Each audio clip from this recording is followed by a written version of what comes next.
বন্ধুরা, পশ্চিমবঙ্গের সকল কৃষকদের জন্য সুখবর। যারা কৃষক বন্ধু পেতেন তারা আবারও কৃষক বন্ধু পাবেন। নতুন করে ফর্ম ফিল আপ শুরু হলো। তো যারা কৃষক বন্ধু পেতেন তাদের প্রত্যেকেই এই কৃষক বন্ধুর field verification form fill up করে নিকটবর্তী পঞ্চায়েত বা ব্লক অফিসে জমা করতে হবে। আর এই ফর্ম জমা করার পরই আবার আপনার ব্যাংক অ্যাকাউন্টে কৃষক বন্ধুর টাকা ঢুকবে। কোথায় কি করতে হবে সব কিছুই বলবো আমি এই ভিডিওতে, তাই ভিডিওটা শেষ পর্যন্ত দেখবেন। চলুন আমরা সর্বপ্রথম জানবো কৃষক বন্ধু ভেরিফিকেশন ফর্ম কি।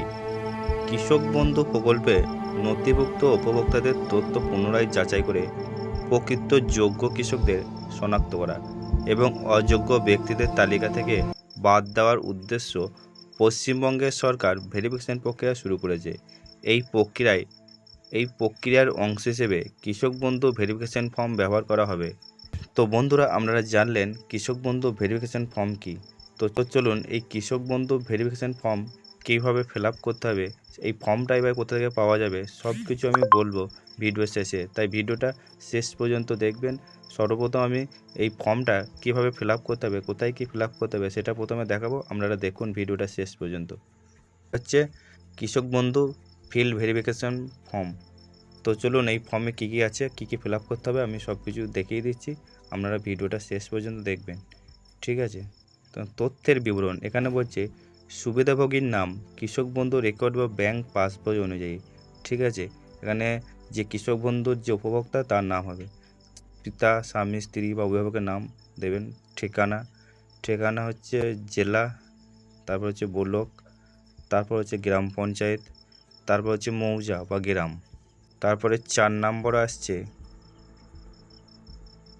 ব্যাংকের বিবরণ। 4 নম্বর আসছে ব্যাংকের বিবরণ, ব্যাংক ও শাখার নাম। আপনার যে ব্যাংকের অ্যাকাউন্ট আছে সেই ব্যাংকের নাম দেবেন এবং সেটা কোন শাখার মধ্যে পড়ে তার নাম দেবেন। ব্যাংকের আইএফসি কোড লিখবেন, ব্যাংক অ্যাকাউন্ট নাম্বার, আধার সংযুক্ত মোবাইল নাম্বার। আপনার আধার কার্ডের সঙ্গে যে মোবাইলটা লিঙ্ক করা আছে সেই মোবাইল নাম্বারটা লিখে দেবেন। তারপরে আধার নাম্বার দেবেন।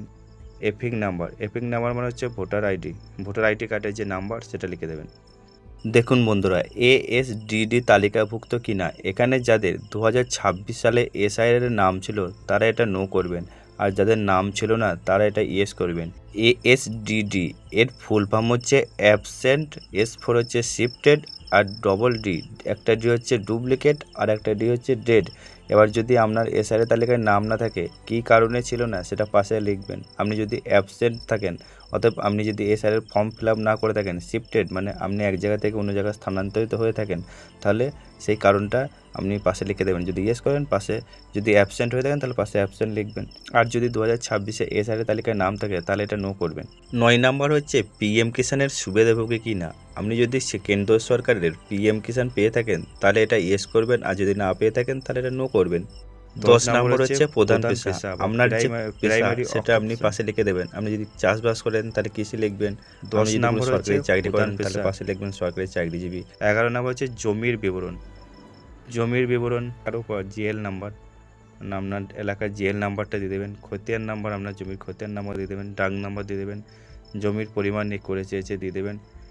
খতিয়ানের তারিখ সেটা আপনার পর্চাতে পেয়ে যাবেন, দিয়ে দেবেন। জমির দখলের ধরন, ক্রয়, উত্তরাধিকারী সূত্রে নামজারি বা হস্তান্তর, অন্যান্য যেটা বটে আপনার সেটা দিয়ে দেবেন পাশে। আয়কর প্রদানকারী কি না, আপনি যদি আয়কর প্রদান করে থাকেন তাহলে হ্যাঁ লিখবেন, আর যদি না করে থাকেন তাহলে না লিখবেন।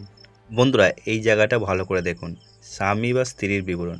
যদি কোনো পুরুষ ব্যক্তি কৃষক বন্ধু পেয়ে থাকেন তাহলে তার স্ত্রীর নামটা এখানে লিখবেন।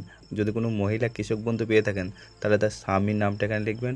আর নিচে যে ব্যাংকের বিবরণ, ব্যাংক ও শাখার নাম, IFC code, bank account number, আধারের সঙ্গে সংযুক্ত মোবাইল নাম্বার, আধার নাম্বার, এপিক নাম্বার, এগুলো কিন্তু এই স্বামী বা স্ত্রীর নাম, এখানে যার নাম দেবেন তার ডকুমেন্টসগুলো এখানে লাগবে, ঠিক আছে। তার আধার নাম্বার, তার এপিক নাম্বার, তার ব্যাংক অ্যাকাউন্ট নাম সব তার দেবেন, ঠিক আছে। আধারের সঙ্গে যুক্ত মোবাইল নাম্বার, তার আধার নাম্বার, তার এপিক নাম্বার। 18 নম্বর কেবিএন এর সুবিধাভোগী কিনা। কেবিএন এর ফুল ফর্ম হচ্ছে কৃষক বন্ধু নতুন, অর্থাৎ সেও যদি কৃষক বন্ধু পেয়ে থাকেন তাহলে হ্যাঁ লিখবেন, আর যদি না পেয়ে থাকেন তাহলে না লিখবেন। 19 নম্বর এএসডিডি তালিকাভুক্ত কিনা। এই ব্যক্তির নাম যদি 2026-এর ভোটার লিস্টে থাকে তাহলে এটা নো লিখবেন, আর যদি 2026-এর ভোটার লিস্টে না থাকে তাহলে এটা ইয়েস লিখবেন। আর এএসডিডি সম্পর্কে আমি ভিডিওর প্রথমেই বলেছি, একটু দেখে নেবেন। তারপর সবার শেষে আছে অঙ্গীকারপত্র। এটা আপনারা একটু নিজের মতন করে পড়ে নেবেন, ঠিক আছে। আর সবার শেষে নিচে আছে সুবিধাভোগীর স্বাক্ষর, সিগনেচার অফ দ্য বেনিফিশিয়ারি, অর্থাৎ যিনি কৃষক বন্ধু পাচ্ছেন বা যিনি কৃষক বন্ধুর জন্য ফর্মটা ফিল আপ করছেন তার সই হবে এখানে। তারপর সবার শেষে আছে প্রাপ্তি স্বীকার। এটা আপনার ফিল আপ করার দরকার নেই, এটা যে অফিসে জমা দেবেন সেই অফিসার এটা ফিল আপ করবে।